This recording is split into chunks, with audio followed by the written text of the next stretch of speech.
Arkansas, for Arkansas. This is Inside Arkansas Live. And welcome into Inside Arkansas Live here on this beautiful day here in the great state of Arkansas. I'm your host, John Neighbors, alongside Curtis Wilkerson and Andrew Ellis, and appreciate each and every one of you for making us a part of your afternoon this afternoon. Happy Wednesday to everybody out there. It's a Remember Wednesday presented by Fayetteville Fly Co. So we're going to have some member berries to throw your way, but have some fun getting into that and discussing that. We're also going to look around the SEC, some of the games last night, games tonight, get into, of course, a little bit of the sports betting side of things with the Bet Saracen app and your phone calls and your chats. If you want in on the conversation, just jump in the chat. You can also call in at 478-344-6623. But fellas, it's game day. It's game day for the Hogs. Georgia tonight. How pumped up, how excited, how fired up are we for this matchup? John, I would say that I'm none of those things, but I am more intrigued. Like I have a little bit more anticipation to watch this team than I probably would have otherwise than I have the last several games, just because I want to know what this looks like without Boogie. I'm not optimistic about what it's going to look like, but I want to see what they do, the combinations that they try. If this is one of those things that kind of, like rallies the troops together because they're a man down or something. It's just something a little bit different than the 0-5 team that we've been watching. For better or worse, it's different. And so that I will accept. Yeah, I guess my thing is, do y'all think Elon really meant to do that Nazi salute, or was it like a nervous tick thing? Was it like just a joke, or like you think he was just trying to rile people up? Like, what do y'all think? He 100% meant to do it. Yeah.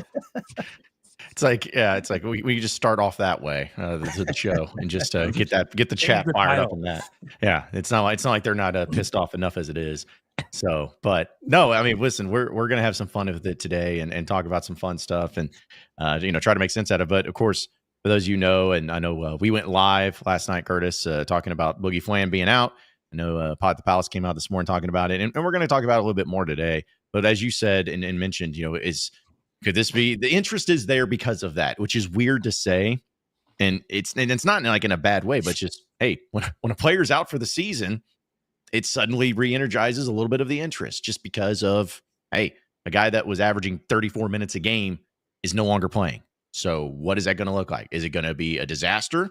Is it going to be even worse than what it was, which it's hard to imagine that? Or somebody step up, somebody find their way, somebody step in and get some really good looks and feel a little bit more comfortable, confident, whatever it is. I mean, for crying out loud, we had, what was it? He had a Hunter ratio, or not, no, it was Double H. He's saying it's time for Nelly to be what we know he can be. He's had time to get healthy and get back to the swing of things. Like Kamani said, it's nut dropping time. Need a minimum of 30 points tonight. Maybe that's what happens with Nelly, but this could be something that at least somebody steps up, somebody gets theirs, and who knows? Maybe it's Nelly Davis. Yeah, maybe somebody who hasn't done it all year will do it tonight. That would be the ideal scenario. Let's do this real quick.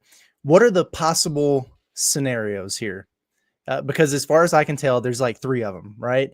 Either John Calipari just revamps and reinvents his entire offense to his personnel, and they play to their strengths, or this group, it just keeps running the same stuff with pieces in different spots, and suddenly it just becomes poetry in motion.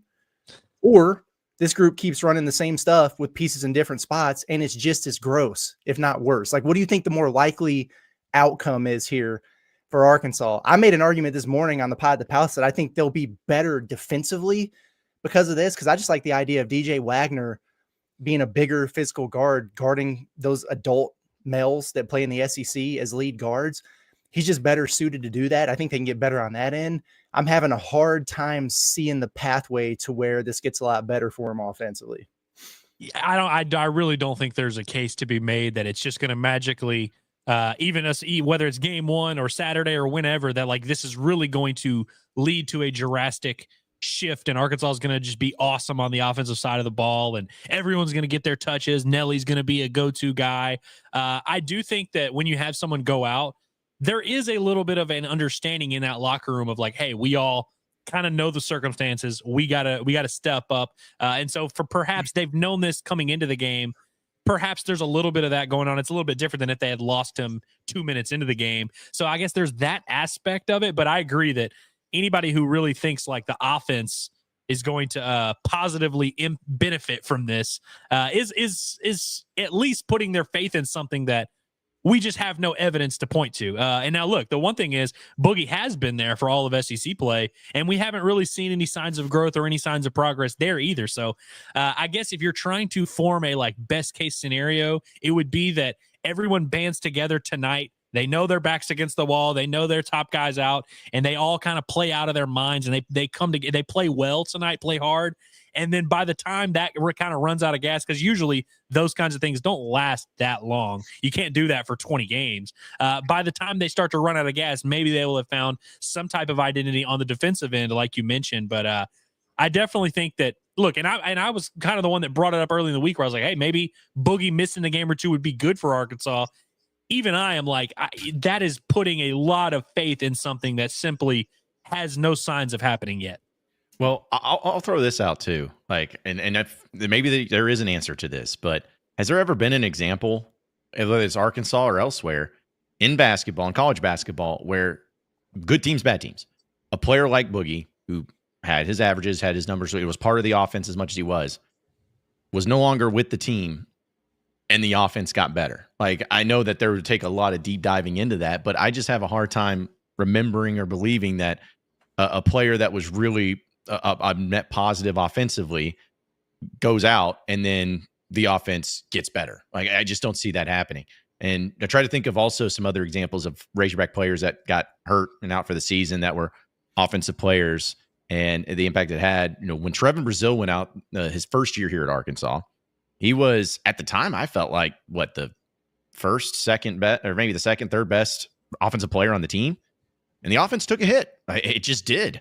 Now, granted, Nick Smith was being out there for a bit, but it took a hit. So, if there's other examples of that, maybe there's something that did happen that way. But for those of you who are hoping that's the case, if you can give me an example of when that happened, I will gladly hear that argument. But I just don't know of that ever happening in a reality of any sort. Yeah, and I don't know. I might rant for a second here, but no, Arkansas is not going to get better without Boogie Fland. I'm just responding to the question in the title, obviously, but and I get the mental gymnastics here that some folks are doing. It's coping. I'm doing it too, because I don't want this to go so far downhill. But just because I don't think it's not going to get any better doesn't mean I think Arkansas is not going to win any games. I still feel like they're going to pick off a few wins here. Congratulations. Let's throw you a parade down MLK here. I guess, my thought is the ceiling dropped significantly, but it was already kind of caving in. Yes, Boogie has stunk in SEC play. He's still been your best option offensively. You know what I mean? His shooting has kind of dropped off the map.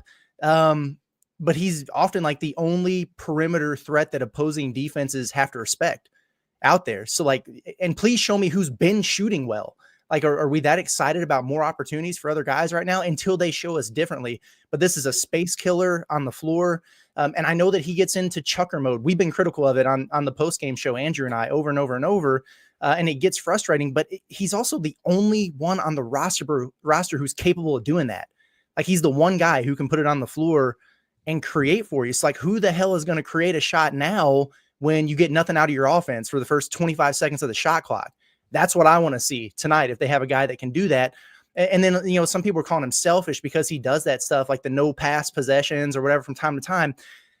Okay, but I get it. We're talking about, though, a freshman who is second in the SEC in assists as a true freshman. He's 8th nationally in assist to turnover ratio as a true freshman, and he leads the conference in minutes per game. So it's a massive loss, and the only hope really is that kind of like Andrew was pointing to, that it serves to just rally the other 8 guys together and they play with this greater sense of urgency and togetherness. But I hope that that's the case, but then I could also see a situation where these guys are just out there and it's crunch time and you need to create a shot or a basket, and it just looks like they don't know what the heck to do or where to turn to. I think you're definitely absolutely unequivocally right about the ceiling for this Arkansas basketball team being substantially lower with arguably the most talented player on the team being out. If we can't agree on that, then we're not going to agree on anything. But I also think there's something to be said about correlation, not necessarily being causation, because Arkansas's 0-5 in SEC play. So if they win tonight or if they win any games here in the next few weeks, that will technically be an improvement. And we can kind of do the thing where we're like, oh, look, Boogie's out. And now all of a sudden they're 3-6. They're not 0-5 or whatever. I also think like if there's going to be a case that this Arkansas team is going to, have any type of success, find an identity, band together. You mentioned the defensive aspect. I think it's going to have to be outside of they're better without Boogie mindset. Like, I don't think, again, I think offensively, it's just really hard to make that case. I think that this team, the one like silver lining I think I can find here is that this team really, we've said it all year, doesn't have an identity. They don't know what they want to do. They don't know what kind of team they want to become. And so I think if you're looking for a way out of this for Arkansas, it has to start there. Like, they have to figure out what they want to be without Boogie Fland. And so that's, really the only thing I can think of is that they would just kind of have a more toughness, defense-minded mentality, and maybe that can beat a few bad teams in SEC play. But I agree, the ceiling for this team, any chance of them really going on a real run and making some noise in March, I think it went out the window with Boogie Fland. But can this team scrap a little bit, claw, and maybe win 4 or 5 SEC games? Maybe.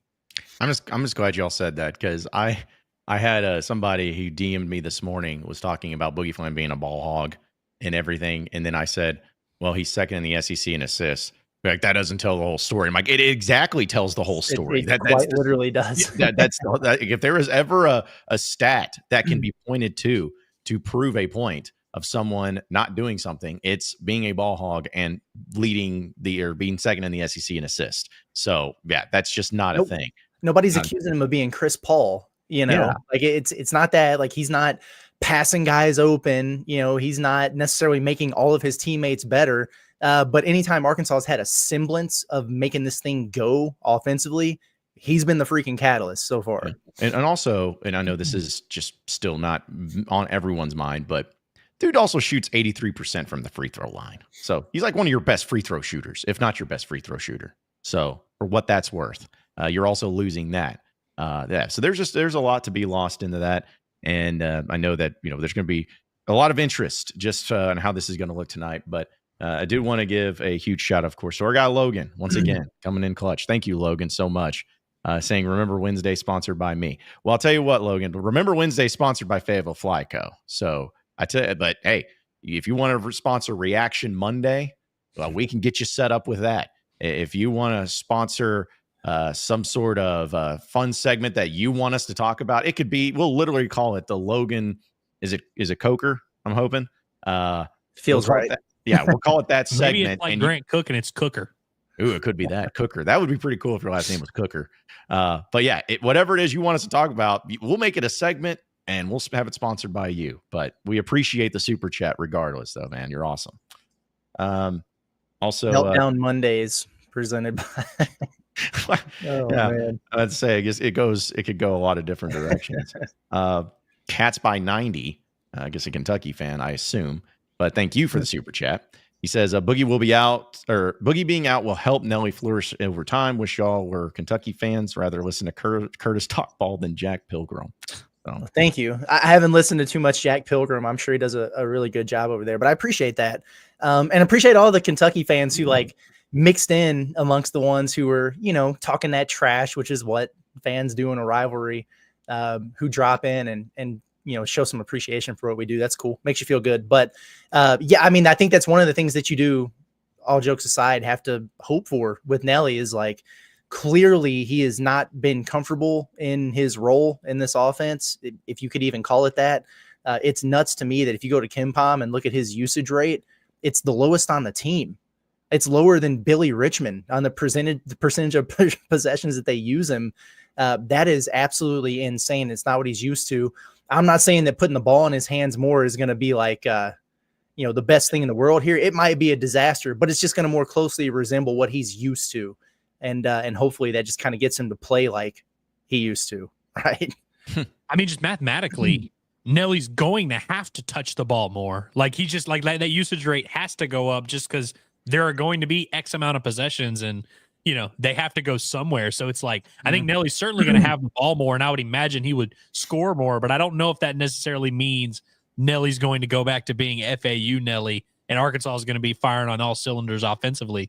But no, I could at least hear the case that other pieces on this Arkansas roster are going to improve outside of these Boogie Fland circumstances. I just don't know. Like, I don't know why we're putting so much stock in that when it hasn't happened yet. Also, real quick, because we were talking about Kentucky fans being in, just want to give a shout out to Joy to the World, who's one of our residential chatter from Kentucky. She was very kind and sent us a gift card to North Lime Coffee and Donuts in Lexington for our trip, which is a week from today. We'll be around this time, be landing in Lexington, hopefully. So we'll be in that establishment Thursday morning. Yes. Lord knows we're going to need coffee, but don't tell people that, Curtis, because then they're going to come find us. Folks, come and see us. Yeah, come see us over there as we get hot coffee poured on our heads. It'll be awesome. But yeah, I wanted to give a shout out to Joy to the World for that. And very cool. Yeah, really, really nice of her to do there as well. Okay, let's also go to the phone lines. Let's go ahead and work him in real quick. See if he actually connects this time around. It's Trey and Harrison. What's up, Trey? What up? We got him. We have him. Yes, I'm back on top. Thank goodness. Yep. You thought you lost me. Nope, you can't shake me that easy, boys. But this basketball team sure can. Lord of mercy. I think I got a better chance at landing a 10 than them landing a win tonight. Damn. It's rough out there, boys. I was curious. How do you think this affects the draft stock and on Boogie? Because I'd really like to see him in the NBA and balling out because we need some more exciting players. I think the only actual big time players that Arkansas's got playing right now is Daniel Gafford and Portis. Also, who would have ever guessed that the women's team would have more wins than the men's team at this point in time in SEC play? It's just a little dark. Also, I was curious, how would you guys feel about doing a outdoors type stuff, like the hunting and fishing side? Because I really think that'd be interesting endeavor, because the two demographics in the state that I see a lot is, of course, Razorbacks, and then you got the hunting and fishing. I'd absolutely love to see that. Okay. Appreciate the phone call, Trey. When's the last time either one of y'all went hunting or fishing? Fishing I've done a couple times, but it's been since I was a kid. I might be the least outdoorsy person y'all know.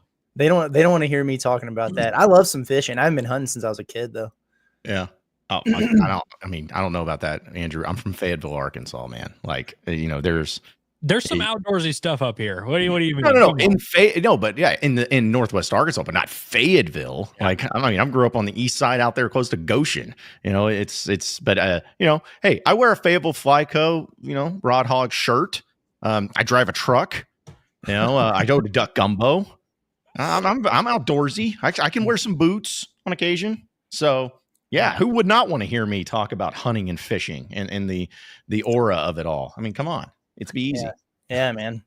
I got a shotgun, a rifle, and a 4-wheel drive. Heck yeah. On Boogie's draft stock, I'm not sure if the question was, is it tanking so he's going to come back? The answer to that is almost certainly no. Is it as good as it once was? No, it's not. I mean, because he was starting to push into the back end of the lottery conversation, in mid-December and everything. But one of the questions on every one of the scouting reports I read on those was, but physical strength, not finishing around the rim. Well, he hasn't done anything to escape those allegations. And the efficiency has really dropped off in SEC play against obviously better competition. And then now you have the hand injury. So it's definitely taken a hit. Has it completely tanked or fallen off the map? No, not at all. But I don't think there's really a pathway there to him returning. So I wouldn't even think that way. It's not a super stacked draft. Once you get past the top 12 to 15, it gets pretty bleak. So I think there's absolutely going to be an NBA team that is picking kind of in that Nick Smith range. Where did he end up going? Like 24 or something like that? Like kind of like late first. There will be someone that takes him in that range and is probably like, we're getting a blue chip 5-star talent that might have been a top 10 pick if he had stayed healthy. We're getting him late. Like, I can't imagine he falls out of the first round, honestly. Maybe we'll see what he's able to do pre-draft. I feel like them shutting him down for the year all but confirms he will not be coming back to Arkansas. Yeah. And also to that, like something me and Curtis talked about last night, and I'm going to be fascinated is, and it doesn't matter, but it's just for me on my own selfishness of like, what's Boogie's role going to be with the team moving forward too? Like, is he going to still be there, clapping on the sidelines in street clothes, being in the huddle, talking with people, or are we going to see him ever again? I don't know. So this is kind of a new situation and how things get handled like that. But yeah, I think draft stock and everything, you got to do what's best for you. But I don't know how many people are, at least Razorback fans are going to be like, man, I really hope he gets drafted in the first round. I mean, you hope for it, but I don't think that's really weighing on people's minds. Put him on give him a billboard. Put him, add him to the list in the arena. Yeah. Hey, do that. Whatever it takes to make it happen. All right, I'll tell you what. So since we're kind of talking about it, but we can go ahead and jump into it here on the show. Again, it's a Remember Wednesday presented by Fayetteville Fly Co. You can check out their website at fflyco.com, fflyco.com. And when you go there, they're going to have all different types of apparel. A lot of dealing with this rod hog. Hey, Trey and Harrison, I bet you would love this, being a big fisherman that you are. They got a lot of cool outdoors apparel, hoodies, shirts, hats, everything. And it also is helping out and benefiting those in the military because it's a military-based company. So it's really, really a great cause whenever you buy that. 5% of all purchases go towards the Mayfly Project. And also, if you use that promo code HOGSBUY20, you get 20% off your purchase. No matter how much you buy, you can buy the entire stock. You get 20% off using HOGSBUY20. So go check them out today at fflyco.com. Okay, guys, a little Remember Wednesday action. I wanted to bring this up because in honor of Arkansas, Georgia, it's not like a whole lot of memorable Arkansas, Georgia basketball games that have happened other than a few, but I wanted to bring this one up. Do you remember when Nick Smith scored 26 points against Georgia and Arkansas beat them in 2023 by like 30?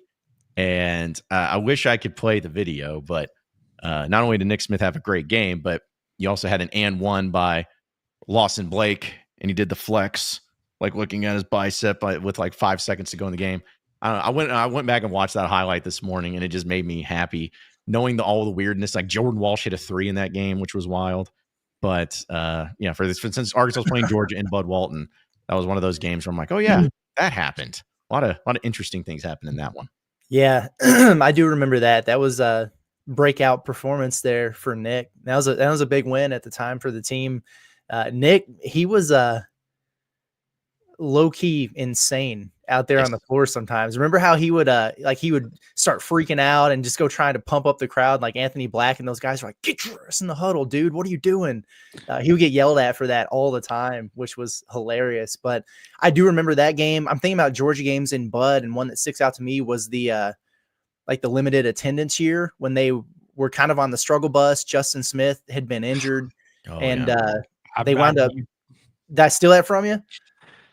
They wound up winning by 30. I've got backup plans, so continue. Okay. But I was really counting on that one. Oh yeah, that one was awesome. That might have been was that a Vance Jackson game? I'd have to go and look at the box score, but yeah, I think they won like 99-69 or something. They put it on them, and it was like a much needed win when they were kind of going through it there. Curtis, it was a 99-69 game, and it was a Vance Jackson game. He started that game, went 5 for 10 from the floor, and hit four of 5 threes. Never forget. This was also maybe not the first career start for Devo, but when Devo started to really emerge, Devo ended up having 20 and 6 in this game. Moses Moody went for 25. It was like a real ass kicking that Arkansas needed at that point in time. And that was in the middle. I think that was at the beginning, early portion of like a 9 of 10 stretch or 10 of 11 stretch for them where that team really got cooking. But yeah, that was a feel good moment that team really needed. Guys, I have zero memory. I remember Arkansas losing at Georgia last year. I don't remember anything about the home game that happened in Fayetteville. Apparently Arkansas won it, and apparently Keon Minifield had 15 points. I don't remember anything about that game. Like, are y'all sure that happened? That's the rumor. Yep. I barely remember that. The reason I remember the road game was it was the last game that I covered with Hog Sports, and it was the one game that I covered without you, Andrew, because we were transitioning over to Natty State Sports. You freaking weirdo! So don't even start. My leave of absence started like a week before yours. Yeah. Oh no, I do remember that game last year too that they won, and like because but I went back to look at the box score like you said, Keon Minifield with 15. Also, L. Ellis had 15. Those were your leading scorers, just like everybody thought. Sounds about right. Yeah. L. Ellis hit 3 of 6 from 3 in that game. So yeah, weird thing. And Arkansas had 5 players in double digits. Tremont Mark with 13. Hello, Makai Mitchell with 14. Jalen Graham getting 11 points. So. Dude, Makai Mitchell was the best big man in the SEC for 3 weeks last year. He was unreal. Yeah. I got another Georgia game that I remember vividly. The Mike Anderson's year that with Bobby Portis and Qualls and all of them, I guess that would have been 14-15 when the team ended up being really good. He was either their first or second SEC game at Georgia, and they end up winning. Let me see. I have the score right here. They won that game 79-75 at Georgia. Alandis Harris hit a couple huge shots down the stretch. But this is also back when Arkansas, we knew that team was going to be good. We knew they had Bobby Portis. We knew they were like set up. They hadn't beat the sucking on the road allegations just yet. Like the year before, they had gone like 2-10 on the road. So everyone was kind of like worried that they were going to start off SEC play bad. They end up winning in Athens against a pretty good Georgia team. And I remember that was like a moment where I was like, all right, we actually got an Arkansas team that is going to live up to expectations. And that's exactly what that team did that year. And I remember that one fondly. Yeah. In fact, I think that was the one, if it's the same one, Andrew, that like Alandis Harris had a game. Like I just, for some reason, remember him at Georgia. I don't know if it was that year or the year before, but he just had like a great game, which was weird because it was Alandis Harris. 15 points on 7 of 8 shooting. He hit a huge 3 down, and he was 1 for 1 for 3. And the one that he took and made was huge. Yeah. I never seen anybody release his jump shot as early as Alandis Harris. I mean, that dude just like he released it when it was still like back here. It was insane. But yeah, I do remember a few of these games. This is a game no one is going to remember, and that's fine. I don't expect anyone to remember it. But do you guys remember a guy named Dave Bliss who played for Georgia? Oh boy. Yeah. I remember Arkansas. I think it was the Stan Heath years. But Arkansas was playing Georgia at home. They were up by 6. And with like a little over a minute to go. And that dude hit 3 straight threes to go on a 9-0 run himself. And he hit a buzzer beater at the horn to beat Arkansas by 3. That is, and that Georgia team was not good. I'm trying to remember which, it may have been 2007. Because I'm looking at Hog Stats. Shout out to Hog Stats for always having great stuff there. But, no, it was not that one because Bliss went 0 for 2 and then that game. So I have to go back and look. But I just remember that game, Arkansas losing at a buzzer beater 3 by Dave Bliss. Just a random dude. Random, like, you think play that game. If like name a random SEC basketball player, there's one. Dave Bliss for Georgia. So that was another one too. I've got a 2-for-1 Remember Wednesday on the same line here. Remember when Georgia had Anthony Edwards and they sucked still? I do, but remember when they ruined Arkansas's chances of getting a large bid in the NCAA tournament too? I'll never forget that game, man. It was insane. In Georgia, and Isaiah Joe was healthy, and Arkansas was kind of putting it together, and you're thinking, all right, yeah, like get this win over Georgia, get a couple more, and you're going into the SEC tournament in pretty good shape. And they went there and lost.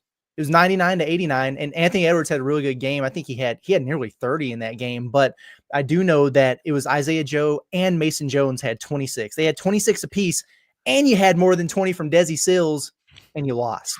Still lost. I'll never forget that game, man. So Curtis, this is an all-time great. Remember exactly where I watched that game. So I also remember Isaiah Joe had obviously been banged up in SEC play. We had all, as a unanimous fan base, convinced ourselves the only reason Arkansas ever lost any games was because Isaiah Joe was out. So when he came back, they were just going to win out, run the table. And that was a must-win game, that at Georgia game. I watched that game inside Minute Maid Park, Houston, Texas, because Arkansas baseball was playing in like the Shriners Classic that year. This is 2020, before COVID. And they went 0-3, by the way. I watched that game with Madison McIntyre on my phone. He was there watching his freshman son, Will McIntyre. That's how long ago this was. True freshman Will McIntyre. And we watched it on our phones because we were like, we just, I knew who Will McIntyre was. He was watching the game. I was watching the game. Madison doesn't remember that though. Because later, whenever me and Madison actually became friends and I started covering the team, I referenced it. I was like, dude, do you remember that time that we watched the Georgia? And he was like, nah, I don't remember that at all. Dang. Like, what? That's and crazy, man. We've had a lot of good times since then, but I like it. It always bummed me out that he didn't remember that because it was before I was like really covering the team. We were just two Hog fans bonding at that point. Yeah. There were some names on that Georgia team too. Like obviously Anthony Edwards, that's the one you remember, but former Kentucky legend Severe Wheeler. Sav Wheeler. He was still over there. You guys remember Tumani Kamara? Yes. Remember that name? Yeah, First of all, just an awesome name, but I love that dude. I always wanted him to hit the portal and go to Arkansas. He might have wound up at like Dayton or something and been really good there. I could be wrong. But then Mike Peake, who was an Arkansas recruit, and then he wound up at Georgia. And then was he the guy? I could be wrong about this. I should Google it, and I will after I say it. Was he not the guy who got catfished at New Mexico State and wound up at a hotel room because he thought he was going to see a girl, and then these people tried to rob him? He wound up shooting and killing somebody, but it was in self-defense. I do not remember that story, but maybe you're right. Remember that. I mean, I think that was him. Yeah, I mean, it may be. I thought the only thing I remember about New Mexico's New Mexico State player Mike Peake not charged in shooting. Yeah, that was it. He got catfished and wound up in a hotel room and was about to get robbed, and he took care of business. Jeez. He stood on business. You thought the Manti Te'o catfishing story was wild. Yeah, it ended up in someone dying. Yeah, that's pretty brutal. I will say too, Andrew, to your point of view in Madison, I was gonna give you a hard time because I'm like, yeah, I guess you need to make better first impressions because I don't remember me and you meeting for the first time either. So like, can you say neither does Andrew Hutchinson? I'm gonna have Andrew Hutchinson on Bombastic tomorrow, but I introduced myself to him when I was like 17, and I was like at an Arkansas game, and I just knew I was like the only person who knew who Andrew Hutchinson was, and he didn't remember that either. But I remember the first time we met Andrew because we were boys before we met. Yeah, it was turtle walk into a football game. Yeah, I remember. Yeah. I'll never forget being surprised by how skinny you were. Thanks, man. You were a larger man. Oh, geez. Well, a couple more too, real quick. This is a side note. I did a little bit of a thing on Twitch, folks, last night for just watching Razorback highlights, which is actually pretty fun, and I had a lot of people chop into that, so appreciate it. But we had watched the Arkansas-Kansas game there in Des Moines, and it was fun seeing Curtis when right in front of Devo when Devo's crying. And he goes over to yell at the fans. I just see Curtis just chomping away at that laptop, man. He was in the zone, focused in on getting that story out. I was doing that, and I probably had my phone on my ear calling Andrew saying, man, I'm hitting publish on this, but please read it. I did that so many times at the NCAA tournament. We were in such a rush, and I was like, this is probably got typos all over it. I got to call Andrew. It never had typos. It was always way better than anything I had ever written. I was like fully locked in and publishing a story way worse. Yeah, I just laughed about that. But also one that I know people brought up in the chat, I was going to bring up too. Of course, one of the most famous Arkansas-Georgia games, of course, is the SEC title game. In the first year, John Pelfrey. People may not remember that game, but they do remember the circumstances because a tornado hit the SEC tournament there in Atlanta, in the arena that it was. I forgot what the arena was called, but it hit that in the middle of a game, and they had to move it over to Georgia Tech, and it was weird circumstances. And Arkansas kind of went a little bit on the run. That was the year that Stephen Hill hit the game-winning buzzer beater, like crazy turnaround against Tennessee, Bruce Pearl in Tennessee, and Arkansas played Georgia for the SEC title game. A Georgia team, mind you, that went 4-12 in the SEC, and they lost. Georgia went on to with Dennis Felton as the head coach. Yeah. But the main thing also, I'll say, we talk about names. That team with Georgia had one of the best player names still to this day that I just love saying. Cindiata Gaines was the best player on that Georgia team. And that's just a fun name to say. So that was another big one. Dude, I almost brought that up. And when I almost brought it up, I was like, dude, there's more Georgia basketball remember wins than I would have thought. But when I was on Hog Stats, just kind of looking at it, I was like, man, there's a lot of these games that I remember pretty vividly. So that game, I remember the SEC championship, like you mentioned, it was on a Sunday.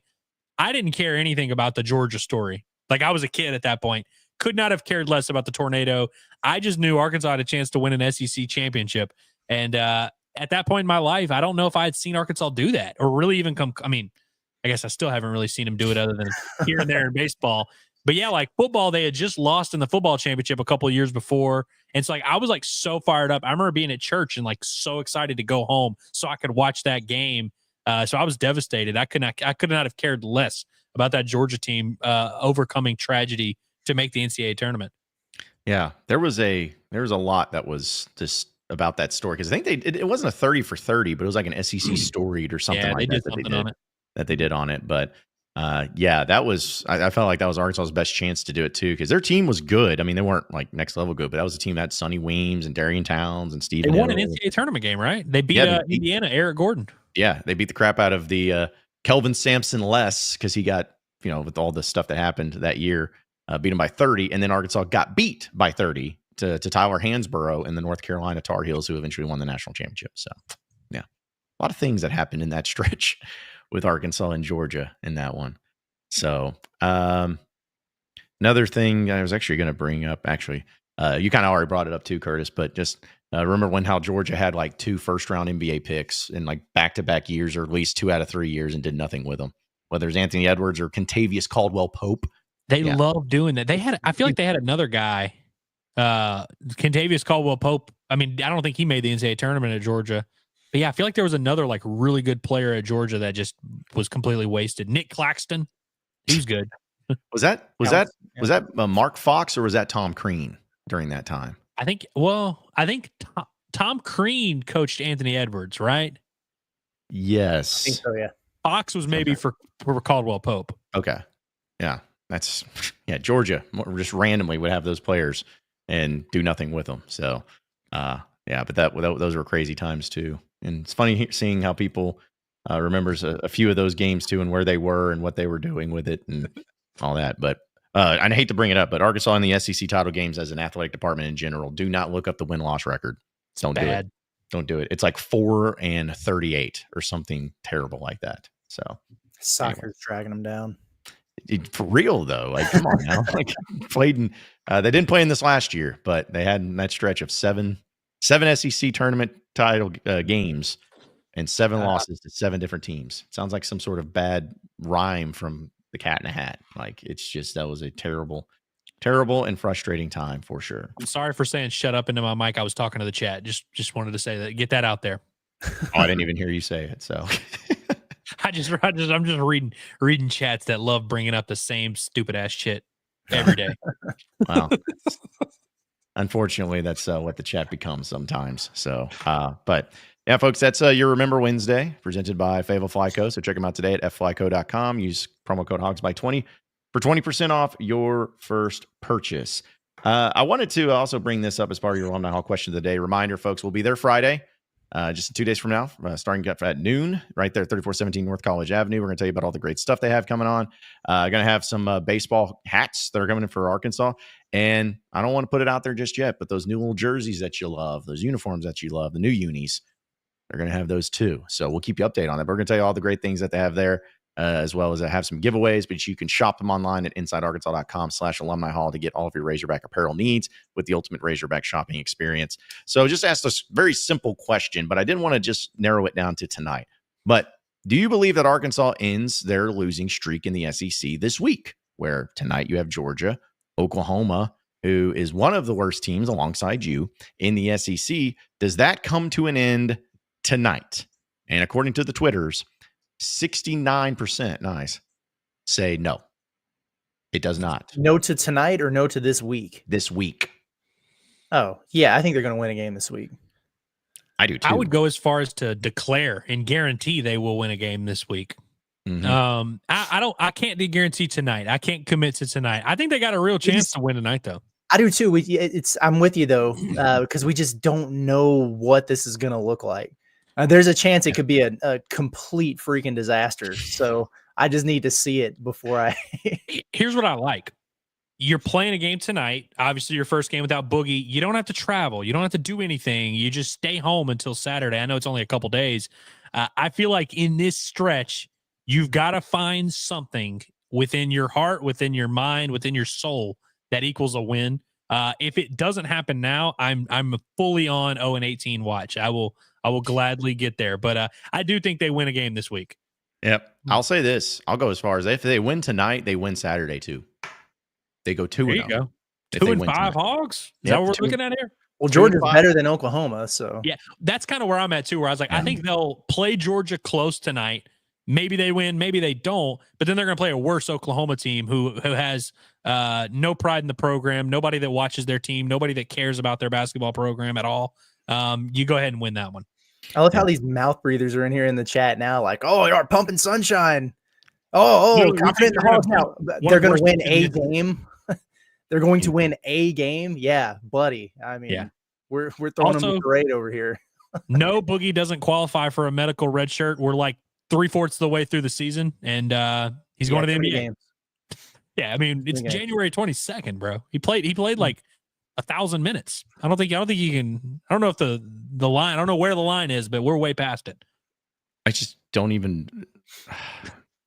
Like somebody coming out is just like, yeah, Boogie Fland comes out and says, I'm deciding to take a medical red shirt year because, I want to preserve all 4 years of my career in college. Like, he wants to get that fifth one. Yeah. That 2029-30 season, he wants to be all systems go. Crying out loud. Anyways, well, the reason being also too, like, because I keep forgetting about this myself, but you got Georgia and Oklahoma this week, but then you go a full week until you play Kentucky. So can we call it a bye midweek? Is that what we want to call it? The bye midweek for Arkansas. But yeah, so no games, which is actually works out really nicely for us since, again, a week from today, we'll be flying into Lexington. So I can imagine if Arkansas had a game on Wednesday too, as well as trying to fly in and trying to get all that going, that would be a lot going on. But yeah, so at least in that losing streak this time around, so that way you don't have to be, that make you 0-7 going into Kentucky. Just don't do that. Don't do that to us. Don't do that to anybody. No one deserves that. No one deserves that. So let's see. I think also too with the talking about the losing streak coming to an end this week, there are some people that at least responded in a reply that said that they think they're going to go 2-0 this week. So, maybe talk to them about sunshine pumping over there. Go tweet at them if they're saying that. There are some people that like nothing could dissuade them from thinking Arkansas is going to win out. Like literally nothing could happen to where they'd be like, we might be in trouble. Don't know about that. We at least understand, like, even I'm saying, like, I think they're going to win a game this week. Like, I'm not going to be surprised if they lose to Georgia tonight. Like, I can at least see the other side of the coin and see why I wouldn't be confident. Yeah. Congratulations if you make it out of this week 1-6. I mean, print the banner. Georgia struggles on the road, though, or at least they have so far. Their coach sucks. They're kind of a different team at home. Yeah, it's Mike White. And I don't know. I should, since it's Remember Wednesday, I know we're indifferent, but I just remember when Georgia hired him. I'm like, what are y'all doing? Like, what are y'all doing? He couldn't do it at Florida. They didn't like him at Florida. So Georgia's like, we'll hire him. He'll be a lot better here. It's like, come on. I mean, if you're Georgia, basketball in particular, like obviously they've had, I mean, it is weird because it's coming off the heels of them doing that with Tom Crean, where you had a guy couldn't cut it at a bigger program and he's going to do better at Georgia. But I think Mike White's young enough to where it was like, okay, he couldn't get it done at Florida, but like Georgia, it's not like, I mean, their other option would have been just hiring some random up-and-comer from a mid-major, which was Mike White 6 years ago. Yeah, I guess that would have just been my preferred move. Like, I'd rather take a risk or take a chance on somebody that could, who knows, maybe end up being great than just go with somebody that's been in the league and been against a team that you played against it just hasn't gotten done. But that's just me. But either way, he's the coach over there. He's been around for a bit. I meant to get to this super chat. Sorry about that, Chris. Appreciate your super chat, though. He says, Big Z should be the primary ball handler. Big Z for point guard. Sure. I mean, why not? 7'2" point guard. I mean, hey, Jeff Goodman said they didn't have one. Nah, they got one. He's 7'2", and he shoots threes. That's the point guard. Well, wasn't it Dennis Gates that said that about Connor Vanover? He's like, he's a 7'4" point guard. But when or maybe he's just a guard is what he called him in the media days. So now, there are ways to run to run offense through him without him like bringing the ball up the floor or whatever. Musk did that with Jalen Williams a lot, where he was serving as a distributor and he's a good passer in there. And Cal said in the preseason they were going to run some offense through Z. I don't know if he knows what that means even, but maybe if he does, they'll start doing that. Yeah, maybe they just need to summon their inner the two-pass Thompson, Trey Thompson in there. Just get him best passer, big man ever existed there. But just I don't know. I'm just throwing crap against the wall and seeing what sticks. Ryan says we're about to see Thiero drive to the rim and draw more contact than anyone in the country from this point forward. I'm not That's sure. Probably a safe assumption. I don't think he's going to be able to get to the rim. Like, why would any team at this point guard Arkansas outside the arc? Like, it's just going to be a big shell around the paint, Yeah. Yeah. Got to hit I that hope he Tony can get Bennett there. defense. But he's definitely going to have to the drawing contact though, for sure. He's going to have to duck his head and see what happens. That's what he started doing against Illinois. They couldn't get anything done. He was like, screw it. Just dropped his head, got to the free throw line 25 times, made 8 of them or whatever it was. But he's going to have to, man, get those FTAs up. Yeah, Thiero's going to start testing the refs on the block charge because, they've really gone away from calling charges as much. Like pretty much everything's a block these days. He's going to have to test the boundaries of how hard he can pile drive his way into the paint and not get called for an offensive foul. Also, I know like we kind of talked about it a little bit, but actually, you know what? We'll just go ahead and use that as part of the Bet Saracen app that we have going on with our segment. Do a little over-under action here with Bet Saracen. Of course, we appreciate the Bet Saracen and Bet Saracen app, the number one sports betting app. A lot of specials going on for tonight's game. Not only just prop plays, but the fun stuff like the game specials, like who scores first and all that fun stuff that you can really make a lot of money in and get some great odds. So download the app today on your iPhone or on your Android, and you can check them out online at betsaracen.com. Just a few over-unders that we'll get into, but we'll start with this one, guys. Over-under, we're not going to know for sure, so just ballpark it. But over-under, 12,500 people there tonight at Bud Walton Arena. Over. Okay, over. I'm thinking I'm going to go slightly under, only because I checked StubHub this morning and I saw that tickets, you could get a ticket on StubHub for $1 singular. But those can be a little deceiving because I've also attended games that like you check the apps and like you can get tickets for cheap, but then the crowd ends up being great. But I don't know. I just wonder how the Wednesday night 8 p.m. like there's so many built-in excuses. I feel like we'll hear them all. Oh yeah. Yeah, there's even though there shouldn't be an excuse. The excuse should just be the team sucks and you don't want to go. Like, don't give me an excuse. Just say that. Yeah, now you can do that. Right. Yeah, right. Now it's justified. Didn't wear the red blazer. The team sucks. 0-5. Boogie quit. All these things. You have 8 p.m. church. You have it all. Yep. Everything's built in for you. It's snowing in Louisiana. It's true. Exactly. I mean, how can you expect to go? It's snowing in NOLA. I mean, come on. Yeah. How do you expect to go to a basketball game when there's snow on the ground in New Orleans? Come on now. I will say, though, before the rest of the over-unders, Arkansas is a 1.5-point favorite in this game tonight, according to Bet Saracen. So about as close to a pick 'em as you could get. So, but there's that. And also, speaking of over-under, points tonight, 139.5. You going over-under? Let me think about this for a second. Under. Yeah. I think it's got to be under. I mean, I think Georgia isn't going to like score a ton on the road. Arkansas can't score, period. Yeah. I Georgia's think got a top to be 15 under. defense too. Yeah. I feel like this is definitely got to be. Is that what the over under is on Saracen? Yeah. That's I like that under for sure. Yeah, I do too, because I was sitting there. I know it's not that it goes this way, but you're talking about both teams scoring 70, essentially. Like, I don't know if I buy into that. I don't know if I'm going to dump into that. So feels like Arkansas is going to have to win some games in the 60s, man. Yep. If they're going to do it, I don't know. I want to see. I know it's a different year, but I want to see what was that Tennessee game that the year that Note and all them at home that they won like 58-48, 55-45 or something. Yeah, I know what you're talking about. That was just gross, but hey, it was a win. It was a win at the end of the day. Yeah, 58-48. You're right. Okay. All right, just a few other ones here from Saracen too. How about this one? Over under 3-pointers made in the first 3 minutes, 1.5.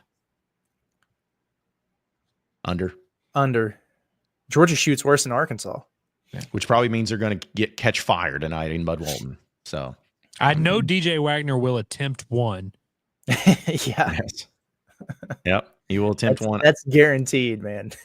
I bet you Nelly Davis, assuming he starts, I bet you Nelly Davis attempts one in the first 3 minutes too. So yeah. Again, it should have been attempts. If it was attempts, we go to the over, but makes, we'll see. Speaking of Nelly, how about this? Over under minutes played for Nelly Davis tonight, 32.5. Over. Yeah, I just don't know how they don't play him a lot. They're going to have games here down the stretch of the season where him and DJ both play 40 minutes apiece. It's going to be fun. It's going to remind me of, I guess, was it the year with Anthony Black? What was the year that, or maybe it's the Note year. I'm trying to remember who played like 35.5 minutes a game. Note played a lot for sure. Yeah. Anthony Black played a ton of minutes. He hardly ever came off the floor. Yeah, it's going to Tate played a lot of minutes too. Yeah. Yeah, it's going to be one of those types of things, but you're going to have to. I mean, you're going to have to do it. Here's just a couple of fun ones real quick. Over under lead changes in this game, 5.5. I'm going to go over because I think it's going to be a pretty low scoring rock fight that stays in the like. I don't think either team's going to pull ahead by 10 or 12. I think I could see that too. If I really had to tell you how I think this is going to go, and this is just one man's opinion, but it feels like a kind of a back and forth first half, swapping leads or whatever. And then Arkansas's in some foul trouble. They run out of gas, and that early us against the world adrenaline kind of wears out, and they lose by like 8 to 10. Okay. I can see it.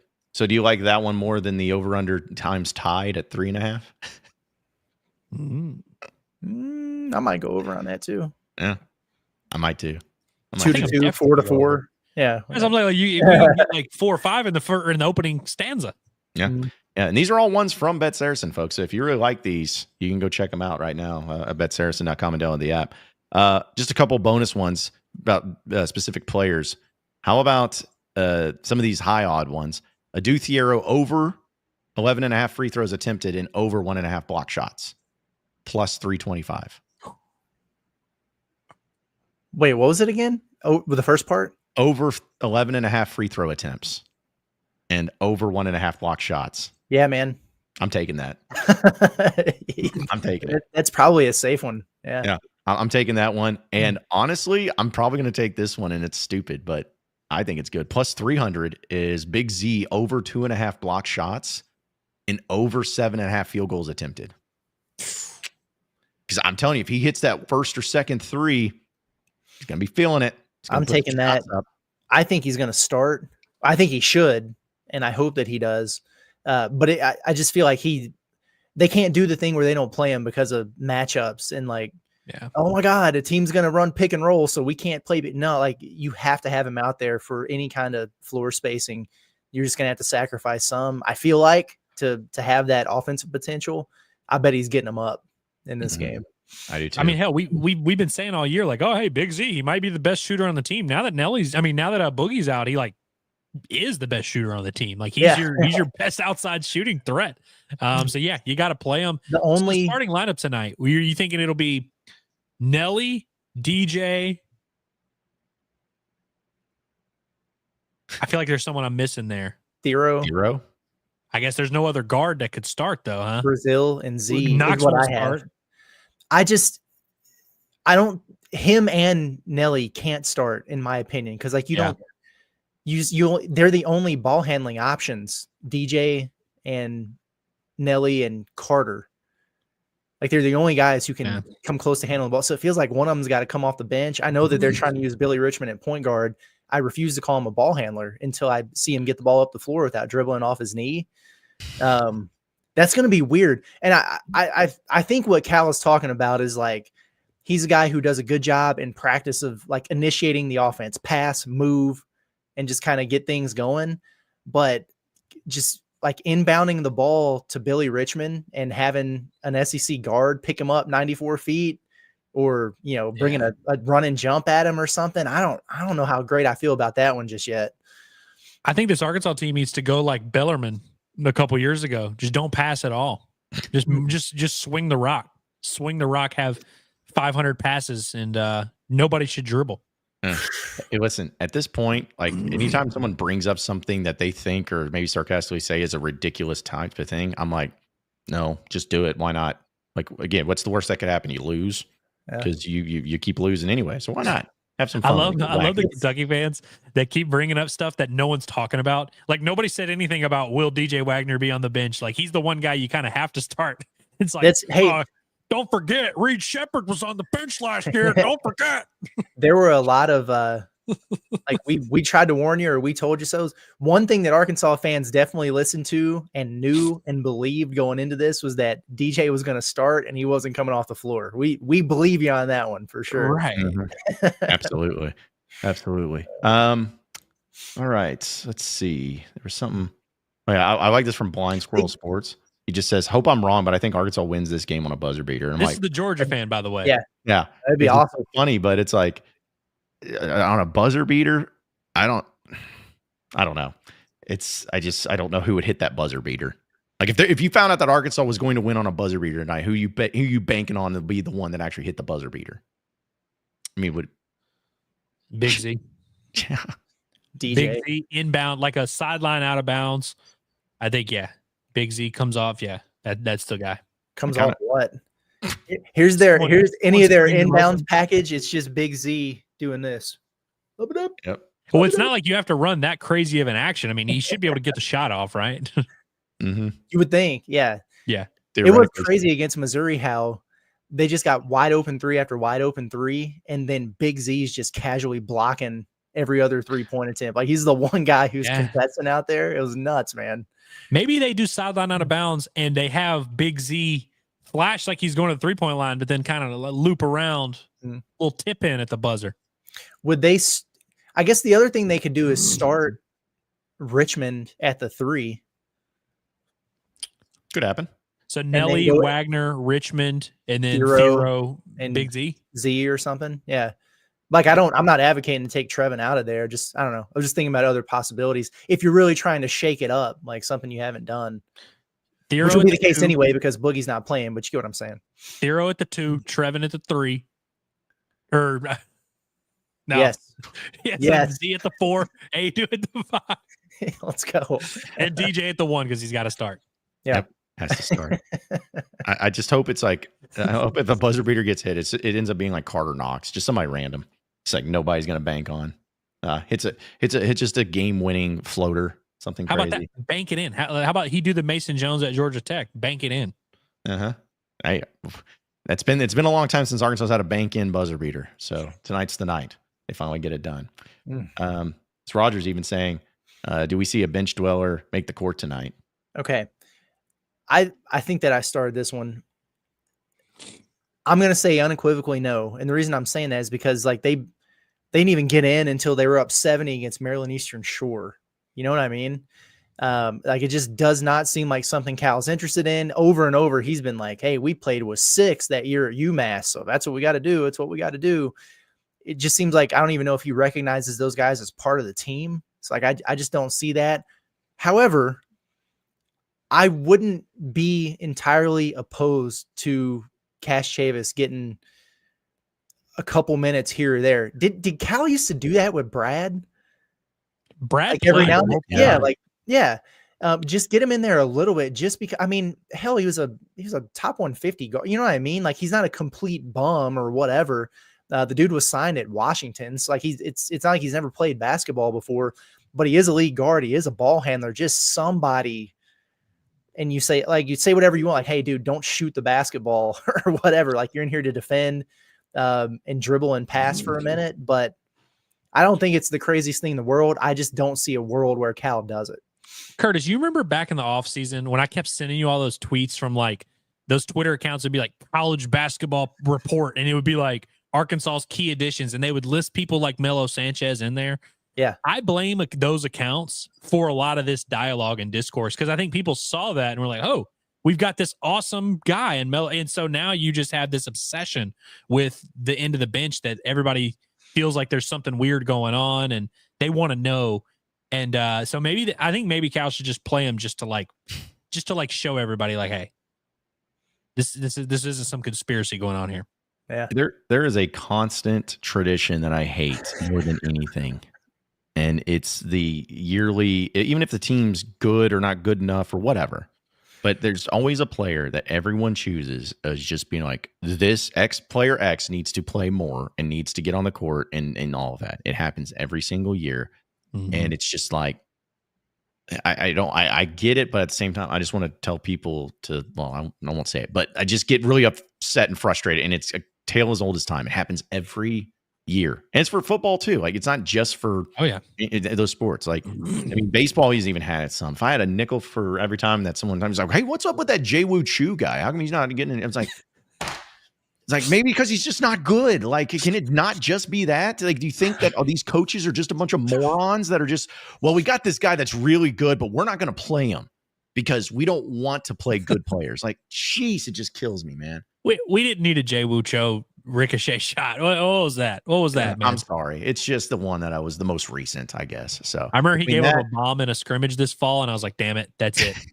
That's the nail in the coffin. And he has moved on to greener pastures. Well, it's like last year was Layden Blocker. And I have no problem with Layden. I have no problem with the players. I'm just saying, like, KK Robinson's the ultimate. He's the KK Robinson is like the last evolution of this guy is being disrespected. We got to play him more. Yes. Joseph Pinion was the same way. Just constantly, hey, the team's struggling at 3-point shots. Why don't they put in a 3-point shooter?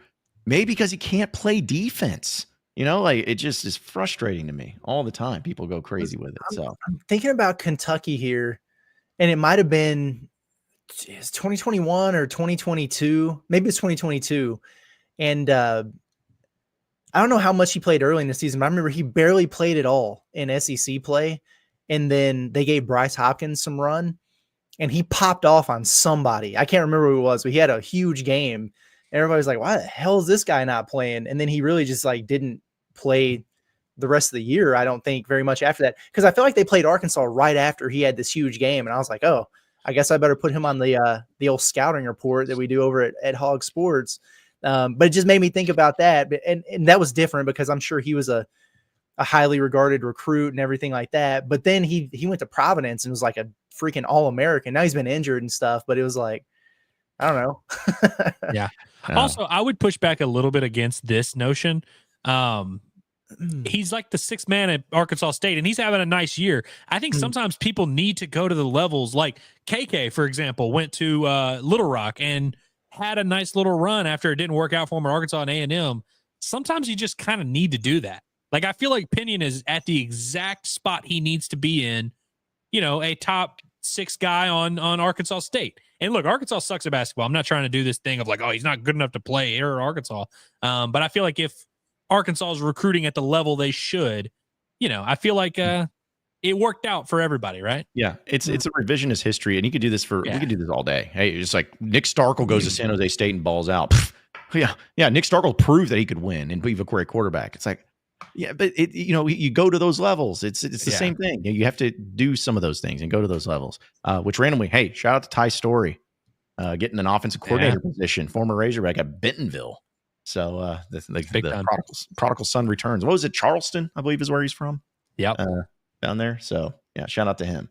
I'll tell you what, we'll get back to your chats here in a second, folks. I do want to get into your Arkansas update presented by Davis and Garrett Insurance, your independent auto owners insurance agency, securing what matters the most. Again, Arkansas and Georgia playing tonight, 8 p.m. will be the tip. Of course, be sure to tune into the Pod at the Palace post-game show following the game tonight. Should be a doozy. Oh man. Especially, I just hope they win just for the sake of the best thing and the most funniest thing to me is that they win and Nelly Davis does go for 30 and it's good. The overreaction is going to be incredible. I just cannot wait because people are just going to be like, oh, that's all it took. Boogie Fland was holding this team back. Nelly Davis got his confidence back. I could see how we could win 7 games. You know, it's going to be it's a nightmare, but still games happening tonight. What channel is it on? I meant to check that and see. I think it's on the network, the SEC network. Could be wrong. This thing needs to be on the Plus, like on SEC Network Plus is what it needs to be on. But they're not going to do that to anybody. But still, you're going to have that. I know a lot of people were talking about it. You saw the little trailer for the documentary on John Calipari. I'm going to be honest with you. I saw the tweets about it. I didn't watch it because I'm not. Yeah. not subjecting myself to that. And I get why they did it, and because it's a crazy story and everything. But man, the timing of releasing that was crazy. It's like if you're a glutton for self punishment, then be my guest. I'm not trying to poo poo on anybody's parade. I know people will watch it and talk about it, and BBN will probably love it. But like, I'm not watching that. I'll check it out in the off season or something, but I don't need that right now. Personally, can you help me understand? Is this the same thing as the Netflix thing or a different thing? Did Netflix just like drop it and send it to Vice or what? It's the same thing because apparently Omaha Productions, which is the Peyton Manning, Eli Manning group, had some sort of contract signed with Vice, and Vice is rebranding. It's something to that extent. I'm not totally sure, but so they got booted off of Netflix is what happened. Reports say. I wonder why. Yeah. But being on Vice, I don't know. I haven't watched Vice, but apparently Vice is rebranding into some sports deal, trying to go into that realm and everything. But yeah, when I saw that got released, I'm like, oh gosh. I'm not going to read the replies to that tweet and doing just that. Wait, if Arkansas wins any SEC game, that's when you release that and do hey, here's this. Right. I'll say this. The main thing, I don't know what it's going to show, but if it did show like Arkansas with some of these losses and like the intense stuff that we don't get to see, like Cal and Boogie getting face to face and yelling at each other, something like that, I'd be like, okay, that'd be pretty interesting. But if it's just the, cookie cutter, see what you want to see stuff, then it's very raw and edge. It's the PG-13 version of Hogs Plus or something. Like, yeah. I mean, yeah, I don't know.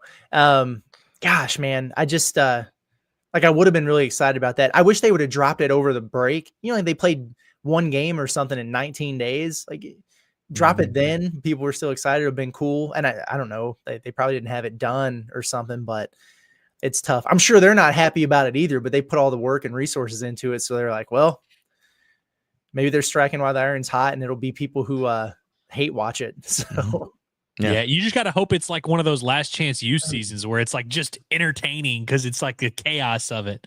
Yeah. Well, that's the thing is like, they probably looked at it as like, hey, if the team's great, Razorback fans will love it. If the team's terrible, Kentucky fans will love it. Either way, somebody's watching it. Somebody from either side is going to be watching it. But yeah, that's going to be, I guess, officially released in February, at least the first episode. It's a 6-part series. So hopefully it does provide some interest there for a lot of people to check out and to see what's going on there. All right. And then also you got the gymnastics meet again Friday. What's up? Did you say 6-part? Yeah, I believe that's what it was. 6-part. This is going to be better than The Last Dance, man.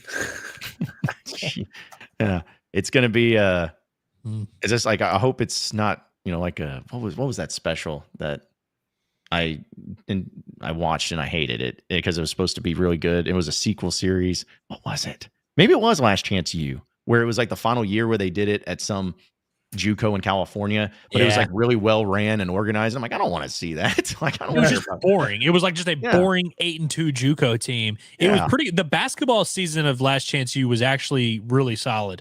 Yeah. Well, that's why it was good for them to switch it up because like you thought it was crazy with what was it, Buddy Stevens down at UMCC, like entertainment beyond belief, and then you got upped again with Coach Jason Brown and that psycho. Yeah, and so, like that was good stuff. Great TV. Yeah, it was awesome. And I think it was cool too for at least people here and for me is like the first couple seasons at EMCC, those were players that you like heard of because they were kids from SEC schools that transferred. What was it? The John Franklin III kid from Auburn. And I think Arkansas got a commitment from one of them there.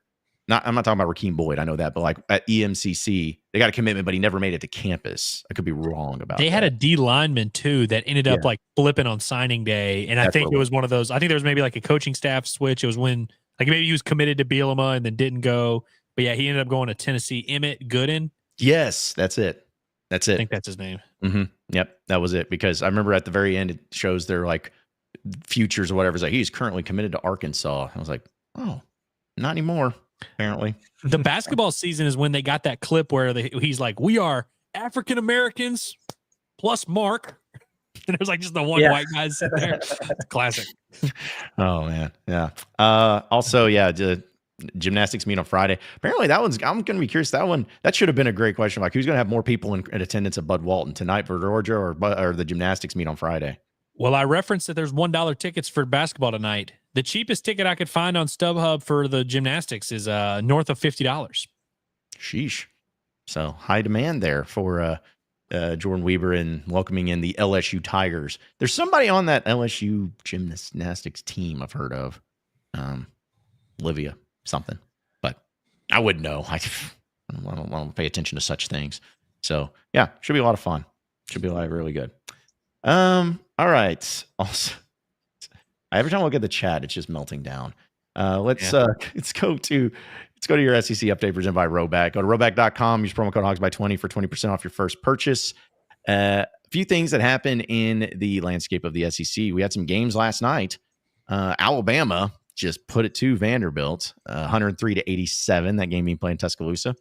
Low scoring game, not surprising, but still interesting. Tennessee holds on at home to Mississippi State, the Fighting Christians, 68-56.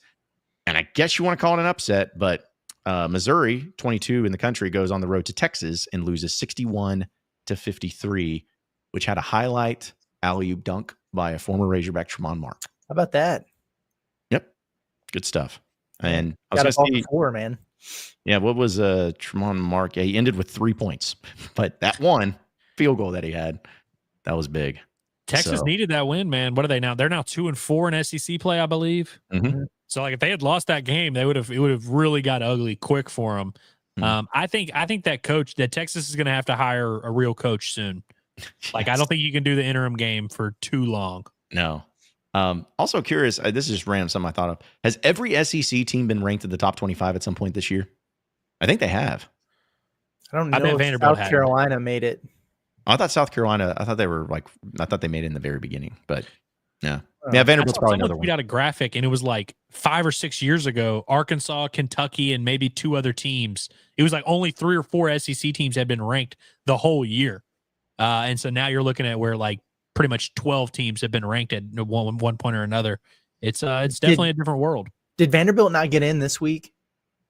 No, they might not have either. Yeah, they're not still on the outside looking in. Yeah. But we know Arkansas and Georgia played tonight, but some other SEC games. You got Florida taking on South Carolina, actually. This game's being played in Columbia, and they're still looking for their first SEC win alongside Arkansas. But a nice little top 15, but top 16 matchup here in the SEC as Texas A&M goes on the road to Ole Miss there in Oxford. So that's a good game. Yeah, it won't be a good watch, but it's a good game. No, in fact, according to Bet Saracen, Ole Miss is favored by 3.5. The over/under set at 140.5. I wish they would do something to where it's like, all right, how long is this game going to take from tip to end? Like not like because I bet you this is a sucker. It's at 8 p.m. too. This sucker is going to go for at least another half an hour after the Razorback game ends. Like you could probably get done with Pod at the Palace post game show. And then you turn on the TV, and this game's got 2 minutes left in the final stretch. It's gonna be a stinker, man. Ugh. Yeah, but yet they're ranked. So got those games tonight on the SEC slate. Oh yeah, LSU Cats by 90 put in there. They probably haven't been ranked either. Definitely not. They got off to a decent start, but I don't think it was enough to get in the poll. Yeah. Dude, they got to be flirting with after that big win though this past Saturday. They beat Kansas State, didn't they? Yeah. Or was it someone else? Maybe someone like that. But yeah, I don't won think at Kansas State, which didn't age well, but it was good at the time. Like, And guys, explain something to me. And I know this is stuff that no one else cares about, but the tickets. I always am fascinated about it. You can go to the South Carolina Florida game for $5, according to StubHub. You can go to the Ole Miss Texas A&M game for $25, StubHub. You know how much it costs to go to the Arkansas Georgia game if you go to StubHub for the cheapest ticket? $131. Like, how does this make sense? I don't know where you're seeing that at. Are you serious? According to he's not serious. It's on ESPN.com. You can get I'm looking at it right now. You can get tickets for literally $2. Okay. So on the actual StubHub app. Okay, I'm going to stop doing that because that's the second time that this stupid website has done that to me. Because it's supposed to be, because it always says it's like tickets as low as blank. Yeah. And I always just look at that. I'm going to stop doing that because it's the second time it's been wrong. So, okay. I'm looking at what you're looking at right now, John. Yes. Thank you. You're not a liar. Yeah. Here's what it says on my phone right now. You see that $1? Go to the dollar store and get your ticket to the Razorback game. Could you imagine if it was really $131 to get into this freaking game? Who's buying that ticket last minute? It's like, you know The what? same people that are paying $40,000 to get into the Platinum Foundation membership or whatever the heck they released yesterday. Yeah. Okay. I screwed that up. I meant to bring that up in the Arkansas update. What do y'all think of that? I don't know if you got a chance to really check it out and what it was, because some people, talk about timing and reacting to it, but what'd y'all make of that? Well, yeah, I mean, the timing definitely wasn't great. I don't know how you could argue that it is. That's wild. I'm trying to find. Somebody wrote a story about it with a lot of. I think it was Matt Jones. It was, yeah. I'll just go ahead. Okay, I've got it right here too. Yeah, so $40,000 per year donor level called the Broyles Matthews Diamond. Will include priority seating and parking to all Arkansas home venues, including postseason events. The diamond level donors will have the ability to retain their ticket quantity and location at Bud Walton Arena after the seating overhaul. I think they're announcing that like next week or something, what that's going to look like. So there's that. Other diamond level benefits will include retention of existing parking passes, the opportunity to have 2 parking passes in the same lot for football, men's basketball, and baseball, the ability to purchase up to 4 courtside seats for men's basketball games, and the ability to purchase up to 20 football tickets. So that doesn't come with it. It just gives you the ability to do this. Yes. Nah. I'm good on that one, man. It's crazy. Yeah. Because it's like you see it and you're like, okay, in priority seating, parking all Razorback or Arkansas home venues, postseason events. Okay. To retain their ticket quantity, though. Pay $40K just to retain it? But here's where I'm wondering. I'm not saying it's one way or the other. And this is probably something I need to reach out to my people over there. But it's like, is it mainly due to these companies because maybe they're just buying 10 tickets and not using them? Like maybe it's a way of incentivizing, hey, you can't just buy up all these tickets and not use them. You got to, if you want to retain that amount, you got to be able to go through this. Like maybe that's something to that. I don't know. But yeah, they're going to do an overhaul and existing parking pass, opportunity to have 2 parking passes in the same lot for football, basketball, and baseball, all those things. So yeah. Broyles Matthews Platinum. Yeah, it was $20,000 a year. It's what it used to. It was the highest one, but now it's an even higher one for everybody.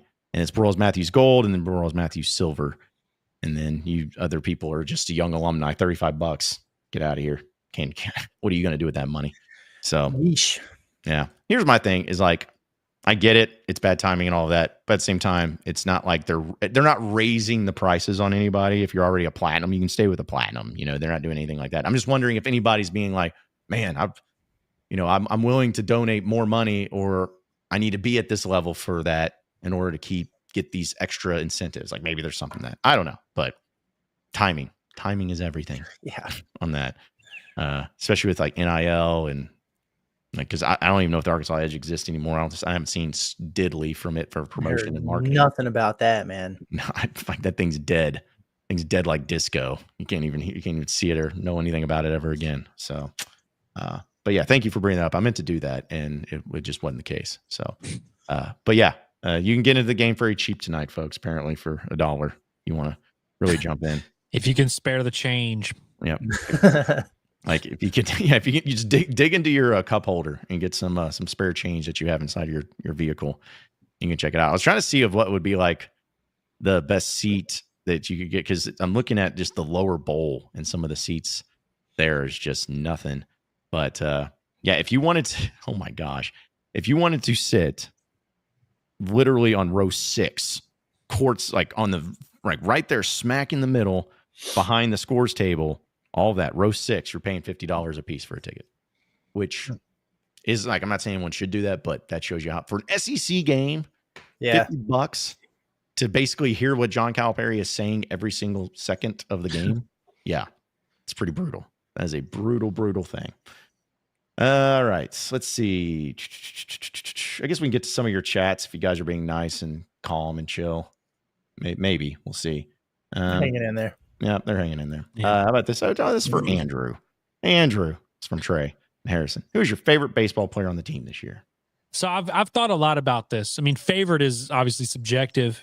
I feel like Nolan Souza is my guy, though. I mean, he's a Bombastic Podcast alum, and I feel like the sophomore class is going to be a big determining factor in how good this team is. Like Souza, Helfrich, obviously Gackle, and some of those other younger arms. I feel like if you can guarantee me that Souza and Helfrich take the step forward they're supposed to take, I feel very confident in this Arkansas baseball team. And so I'm kind of trying to get out in front of the Nolan Souza thing. Hell, there's a lot of people still to this day who think the Vanderbilt transfer Cam Koziel is going to start over him. And those people are not paying attention. Nolan Souza absolutely won the battle this offseason, and DVH said as much the other day. And I'm really excited for Nolan Souza. DVH said Nolan Souza could play wide receiver at the Division I level if he wanted to. He said he's that type of athlete, which, you know, he looks the part. Can you play point guard? I don't know. That's because me and Curtis talked about getting a football player, kind of like what they did with Jamario Bell for depth, like somebody like that. On baseball, who would be the guy that would be basketball player? Yeah. Not saying any of them would be good, but just like if you had to pick one of being the best. Carson Wiggins can hoop. He was a very good basketball player at Roland. He would have to be someone you'd consider. He's like 6'5", 200. Like he probably could give you some presence on the wing, but I don't know. Be tough. I have to think about it. Yeah, because if you need some size, you have to go with the pitchers. You know, you have to go with like big Will McIntyre down there. Him and Lawson Blake just holding down the post. Will McIntyre at power forward is probably what this team needs. It's the missing ingredient. Let's see. Also, Blind Squirrel Sports says, Kirsty, did you say something about Georgia's defense? Yeah, I said it was good. Okay. All right, I just didn't know. Yeah, that's part of why we like the under. Daryl says, Nelly Davis has killed his draft stock coming to Arkansas. He's killed his draft stock sucking at Arkansas. Yeah, I don't think it has to do with Arkansas. We can debate all day whether or not there's a correlation, you know, to him being at Arkansas. It definitely has not been the role he's accustomed to or the role we thought he would play. So, but he also didn't have draft stock, and that's why he's here. So I was just about to say, I was like, it's not like he was like an overwhelming, like surefire draft pick. Like he was a fringe draft prospect to begin with, and so now it's definitely he's definitely not going to get drafted. But it wasn't like he was a lock for that anyway. He's like 23. Yeah. Well, the rule that I've always kind of looked at, and it's not like there's always exceptions to it, but if you've been in college and you're entering like your fourth year and you've been really good and been known and all of that, and you're still in college, odds are you're not an NBA draft pick, or at least not a high one, like Grant Nelson at Alabama or Hunter Dickinson at Kansas. What was it? Zach Edey was kind of that way too. But people are just like, man, these guys are dominant players of the year and all that. I was like, well, why aren't they in the NBA? Like you'd make that jump if you were going to do that. But although Edey's cooking now, though. Yeah, him and Draymond Green mixing it up. It's good stuff. Should have brought. I wanted to bring this up at Saracen. That's fine. Hunter H. says, what's more likely? Arkansas go 0-18 SEC player. Arkansas wins a title this baseball season. That's a good one. I actually think if you do the probability, it's got to be baseball. Just because, okay. So, like, I always struggled in math when they would do the probability thing of, like, say there's whatever Arkansas's win percentage is tonight, let's say 40%. You add that up, and then you add, or like Arkansas's percentage to lose tonight would be 60%. You just add them up for all the games, all of those things happening, it adds up to a pretty low percentage that Arkansas actually loses every single game. I don't think they have a super high percentage to win the baseball title just based on odds probability, but it's probably like 2 or 3%. It's probably higher than going 0-18. Well, can you guys name how many SEC teams have gone winless in SEC play in the history of the SEC? 2. I know one. Curtis is What's correct. The other one? 2. Vanderbilt. 2 in 2018, 2019. Was it with Stackhouse? Mm-hmm. Oh. So was it? So it's low-key a trend lately.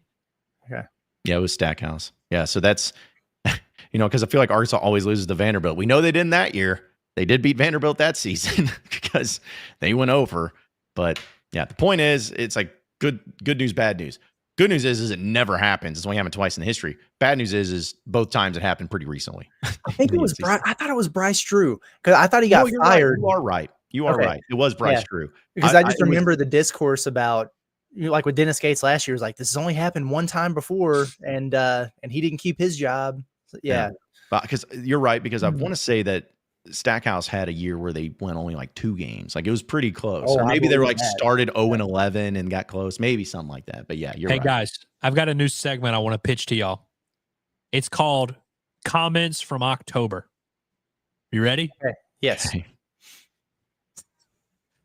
Big Poppy says UK fans mad we got Cal and their players. I don't do think not they think that's are. an accurate representation of the world we live in, Big Poppy. I got to be honest with you. I do not think that is an accurate representation.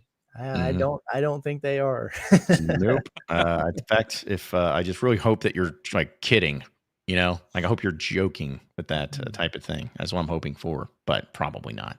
Sheesh.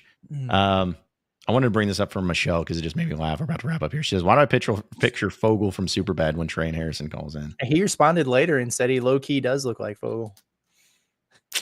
Right. So, there you go. He's like, you got me. Okay. And also, I just talked to your wife, Curtis, because no one calls him Fogel. They call him McLovin. It's Yeah. not Fogel. Come on. It threw me off a little bit when I was reading it. Yeah. Like, you know, we don't stand on ceremony here. We don't go by real names. She probably hasn't even watched the movie. She's just seen clips or something. She saw a TikTok about it. So Fogel. Wow. Saw Fogel on the talk. yeah. I will say, very, very great, awesome movie and hilarious, by the way. Super bad for those who haven't seen it. It's a legendary movie. Yep. Back, like randomly, I want to bring this up, guys, but I'm a big movie guy and I love comedies. Do you guys want to know, or you know, the amount of comedies that came out the summer of 2008? There was a lot. Dude, there was 4 of them. And these are the 4: Tropic Thunder, Pineapple Express, Step Brothers, and Forgetting Sarah Marshall. And I'm like, dude, that was in 3 months. And now I feel like comedies they just don't exist as much anymore. But I was like, golly, they were clicking. Because then the year before that, they had Superbad, and you know, Wedding Crashers was around there too. So it's just like that little stretch of the late 2000s. We had some great comedies. Y'all remember the movie This Is the End? Yeah. That actually was the end of comedy movies. There's really like that kind of spoke. It kind of marked the times. I will say there is a very good comedy movie in theaters right now called One of Them Days. It's got Kiki Palmer and SZA, the music artist. It's got Cat Williams. It's got just a bunch of random, like, funny people in it. It's hilarious. I went and saw it the other day. I don't think anybody knows it exists, but it is a very good movie. I had a good time. Okay. Well, It's getting good reviews. It's like, I think it's got like 97% on Rotten Tomatoes, but nobody knows it exists. Yeah, movies in general since COVID hit, like the movie theater experience ain't what it used to be. So hopefully it comes back one day. Big Poppy also said, "Storm the court for any home win." Maybe this guy's just losing it, you know? No, I agree. I mean, I think that tonight we're on very much storm watch. Listen, I was on that for what was it? Florida? Was that when I was talking? Yeah. Yeah. Look where we're at now. Win, storm the floor. I think should Arkansas fans storm Rupp if they beat Kentucky? Yes. Man, that would be crazy. Man, like there's no like I've always been curious about that. Not to go on a tangent, but I've been curious like if that ever did happen. Because there's a lot of times where court storming, I can say words, happens all the time. But I was like, what if it was always just like they had a big bunch of, I want to say a bunch, but like 400 fans of the other team and they stormed the court. Like, are they going to stop them and do that compared to thousands? I don't know. But be crazy. It's a great question here by Andrew Hawthorne. Who gets fined if the away team storms the court? I mean, hell, I feel like team. if enough fans show up to where they can effectively storm the court, it's like, I think that the team that's hosting should get fined. Yeah. You let that happen? Yeah. Well, because odds are that you have to be close to the court. You know, it's not like they come running down from the second level, So it's like you gave up all those tickets instead of the home fans using them. They're down there. But yeah, the home team always gets the fine. Whoever's hosting the event, that team will get the fine. I say go for it, man. Arkansas beats Georgia, storm the floor. And if I don't see Big Z on Sui's shoulders, we haven't lived. Dude, John, like how pissed off would John, I think we talked about this, but how pissed off would John Calipari be if they like crowd surfed him, like just picked him up and he'd be so mad. I don't know. Like, I couldn't imagine what he'd do. Like, it would literally be the most uncomfortable, awkward situation ever. So, yeah, I'm for it. Let's see some other. Jeez, the chat is just wild. I was just about to ask if I could yell at the chat, because I think like there's a misconception. Like, we really are not a Kentucky podcast. Like, no matter what we're talking about, it always is like, well, this is how Kentucky fits into the conversation. It's like, dude, we're not even talking about Calipari. We're just talking about court storming. We're just talking about just basketball. Like, we're not even talking about Arkansas even. We're just talking about court storming. Hey, cheers to all you Kentucky fans out there. We appreciate y'all tapping in with us, hanging out with us. Yeah, we're going to be in Lexington a week from today. First time for all of us, right? None of us have been to Lexington. I've never been. Sweet. What a warm welcome we'll receive. Also, Ryan wants to know, buy or sell that John has shot an animal. The only reason I started this is because I don't know if first off, no, I haven't. Doesn't mean I didn't try, but I haven't. And two, I don't know if I told the story, but I actually hit a deer and killed a deer.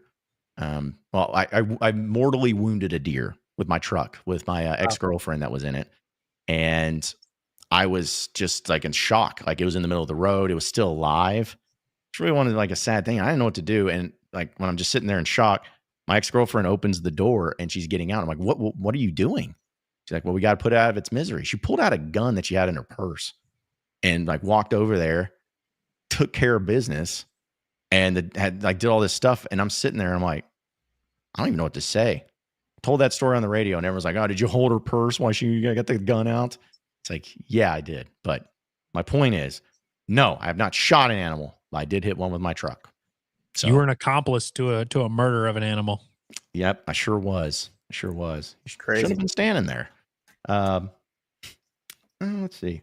Oh, Jeremy wants to know, can you tell the story about how Josh Pate big timed you? I'm curious. Won't get into the details on all that. It was just one of those things to where, in radio, when you ask people to be a guest and they say yes, there's an expectation that they're going to do it. And then if they keep putting things off and they keep messing around and they just stop contacting you when they're screwing up and not wanting to do it, then yeah, that's called big timing. So, but that's all I wanted to address. All right. Any other chats that pissed you off, Andrew, you want to bring up or yell at anybody for this? Not really. I mean, just in general. Yeah. Yeah. The general chat. Just in general, you know. I'm okay with the Kentucky fans being here, but I at least need them to understand the premise of what we're doing here. Like, you're more than welcome to be here. Obviously, we talk Calipari and Arkansas basketball, Kentucky basketball, but it's like we are also going to just talk about other things. You know, like we're not here to cater to you. So it's like we're going to have a conversation about court storming. It doesn't matter how it affects Kentucky. It's not what we're here to talk about. It's not always about you. Okay. It's not always about you. Truly. God, Witty, my goodness, man. He said, sad part is the ex-girlfriend and the deer were both bucks. Man, Witty, I tell you, you are something. You are something. So, but yeah, that wraps it up for us, by the way, folks. We do appreciate all of you hanging out with us here on a Remember Wednesday presented by Fayetteville Fly Co. So be sure to subscribe to everything. And we have here going on here at Inside Arkansas. You can find podcasts wherever podcasts are found, as well as InsideArkansas.com right here on our YouTube page. But also be sure to tap in tonight after the game. It'll be a late one, but after the game, Arkansas and Georgia post-game show with Pod at the Palace. Curtis and Andrew are going to be on that. I'll be producing. You know, I'm gonna be firing in those clips. That's the main reason. Obviously, everyone watches is to hear those Calipari clips. Yeah, take the night off, John. watch Arkansas wins tonight, and then we're gonna get in the chat. Oh, Arkansas finally wins a game, and Neighbors is nowhere to be found. Yep. Classic Neighbors. So, but still, it'll be a lot of fun to give your reactions to that. So be sure to tap in for that one too, and check out the Bombastic podcast. Baseball season will be here before you know it. I mean, literally less than a month away. So be sure to check that out as well. And come see us at Alumni Hall Friday. We'll be there starting at noon for Inside Arkansas Live, giving some giveaways and telling you about all the great stuff that they have there for Razorback apparel. So for Andrew Ellis, Curtis Wilkerson, I'm John Neighbors. Same sports show, same sports channel tomorrow at noon. Have a great rest of your day, everybody. We'll see you then.